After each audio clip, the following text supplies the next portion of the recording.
আসসালামু আলাইকুম সম্মানিত কাস্টমার, আপনাদের জানাচ্ছি স্বাগতম আমাদের এই ভিডিওটা দেখার জন্য। কেমন আছেন ভাই আপনি? জি আলহামদুলিল্লাহ ভালো আছি। আপনি ভালো আছেন? কি কারণে আজকে আমাদের লন্ডন হেড অফিসে ভিজিট করেন, যদি একটু বলতেন উদ্দেশ্যটা। নেকমানি অফিসে আসছি তাদের ধন্যবাদ দেওয়ার জন্য।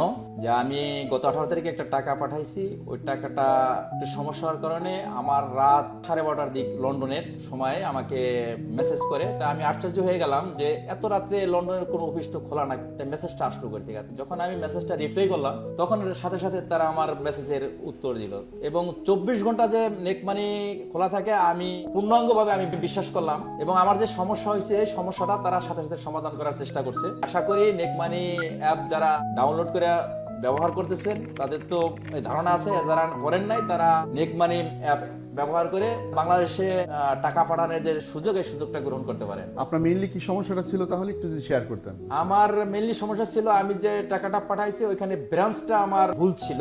যে ব্রাঞ্চটা উল্লেখ করছি আসলে ওই ব্রাঞ্চটা হবে না, হবে অন্য একটা ব্রাঞ্চ। এই কারণে টাকাটা রিটার্ন তারা দিছে। তো আমাকে অত রাত্রে এই লন্ডনের টাইম 12:30টার সময় আমাকে মেসেজ করছে। বাংলাদেশে বাজে 5টা। বাংলাদেশে যে মেসেজটা দিছিল ব্যাংকের, আমি মেসেজটা দেখা যখন আমি সংশোধন করে তাদের দিয়েছি, তারা পরদিনকে টাকাটা জমা করে দিছে। যখন যে কোনো সমস্যা হবে সমাধান করার জন্য আমাদের বাংলাদেশ টিম বাংলা ভাষায় মায়ের ভাষায় কথা বলে সমাধান করে দিয়েছে। আপনাদের আবারও আমি ধন্যবাদ জ্ঞাপন করছি নেকমানির সংশ্লিষ্ট সবাইকে। ধন্যবাদ। আসসালামু আলাইকুম।